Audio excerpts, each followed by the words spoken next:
भारत के आधुनिक रेल बुनियादी ढांचे के विस्तार की दिशा में एक महत्वपूर्ण कदम के रूप में प्रधानमंत्री नरेंद्र मोदी ने शनिवार को उत्तर प्रदेश के वाराणसी जिले से 4 नई वंदे भारत एक्सप्रेस ट्रेनों को हरी झंडी दिखाई।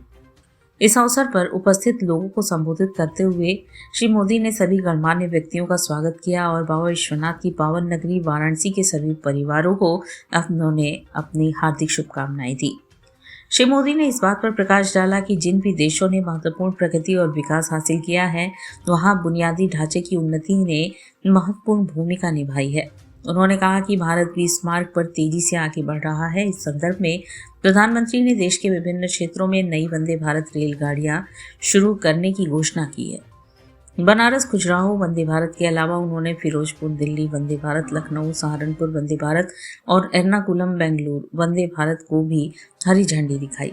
इन 4 नए ट्रेनों के साथ देश में चालू वंदे भारत ट्रेनों की कुल संख्या अब 160 से अधिक हो गई है।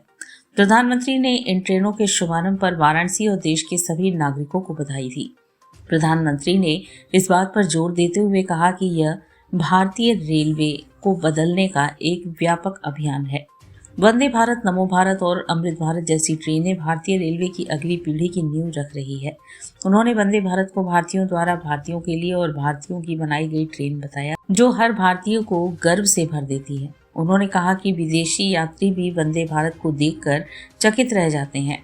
श्री मोदी ने इस बात पर प्रकाश डाला कि भारत ने एक विकसित भारत के लिए अपने संसाधनों को बढ़ाने के अभियान की शुरुआत की है और ये ट्रेनें उस यात्रा में महत्वपूर्ण उपलब्धि हासिल करने के लिए तैयार हैं।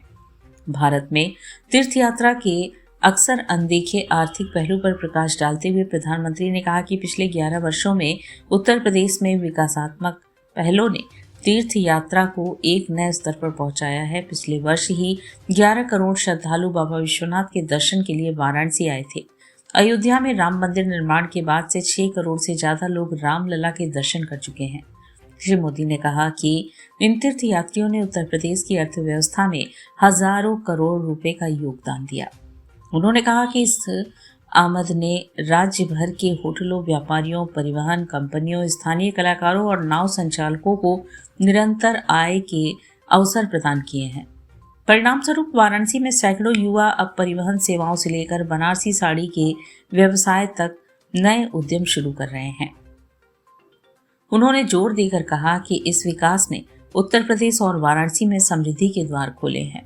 श्री मोदी ने ध्वजारोहण समारोह में उपस्थित छात्रों से मुलाकात का भी जिक्र किया। उन्होंने वंदे भारत ट्रेन के शुभारंभ के दौरान छात्रों के बीच प्रतियोगिता आयोजित करने की परंपरा शुरू करने के लिए श्री अश्विनी वैष्णव की प्रशंसा की। उन्होंने प्रतियोगिता में प्रस्तुत चित्रों और कविताओं के लिए बच्चों की सराहना की, जो विकसित भारत, विकसित काशी, सुरक्षित भारत जैसे विभिन्न विषयों पर आधारित थी।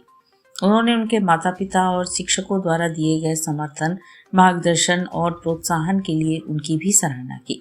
प्रधानमंत्री ने भविष्य में एक बाल साहित्य सम्मेलन आयोजित करने का विचार रखा और 8 से 10 विजेताओं को देश भर में अन्य प्रतियोगिताओं में भाग लेने के लिए ले जाया जा सकता है।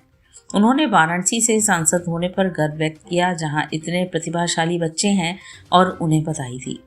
कार्यक्रम में उत्तर प्रदेश के मुख्यमंत्री योगी आदित्यनाथ, केंद्रीय मंत्री अश्विनी वैष्णव सहित अन्य गणमान्य व्यक्ति उपस्थित थे। केरल के राज्यपाल राजेंद्र आलिंगर, केंद्रीय मंत्री सुरेश गोपी, जॉर्ज कुरियन, रणदीप सिंह बिट्टू और अन्य गणमान्य व्यक्ति वीडियो कॉन्फ्रेंसिंग के माध्यम से इस कार्यक्रम से जुड़े। अब बनारस के सैकड़ों नौजवान अब ट्रांसपोर्ट से लेकर बनारसी साड़ियों तक हर एक चीज में नए नए व्यापारों को शुरू कर रहे हैं। इन सब की वजह से यूपी में, काशी में समृद्धि का द्वार खुल रहा है। साथियों, विकसित काशी से विकसित भारत का मंत्र साकार करने के लिए हम लगातार यहां भी इंफ्रास्ट्रक्चर के अनेक काम कर रहे हैं। आज काशी में अच्छे अस्पताल, अच्छी सड़कें, गैस पाइपलाइन से लेकर इंटरनेट कनेक्टिविटी की व्यवस्थाएं लगातार विस्तार भी हो रहा है, विकास भी हो रहा है और क्वालिटेटिव इंप्रूवमेंट भी हो रहा है। रोपवे पर तेजी से काम हो रहा है। गंजारी और सीगरा स्टेडियम जैसे स्पोर्ट्स इंफ्रास्ट्रक्चर भी अब हमारे पास है। हमारा प्रयास है कि बनारस आना, बनारस में रहना और बनारस की सुविधाओं को जीना सबके लिए खास अनुभव बने। साथियों, हमारी सरकार का प्रयास काशी में स्वास्थ्य सेवाओं में लगातार सुधार का भी है। 10-11 साल पहले स्थिति ये थी कि गंभीर बीमारी का इलाज कराना हो तो लोगों के पास सिर्फ बीएचयू का विकल्प होता था और मरीजों की संख्या इतनी ज्यादा होती थी कि पूरी रात खड़े रहने के बाद भी इन्हें इलाज नहीं मिल पाता था। कैंसर जैसी गंभीर बीमारी होने पर इलाज के लिए लोग जमीन और खेत बेचकर मुंबई जाते थे। आज काशी के लोगों की इन सारी चिंताओं को हमारी सरकार ने कम करने का काम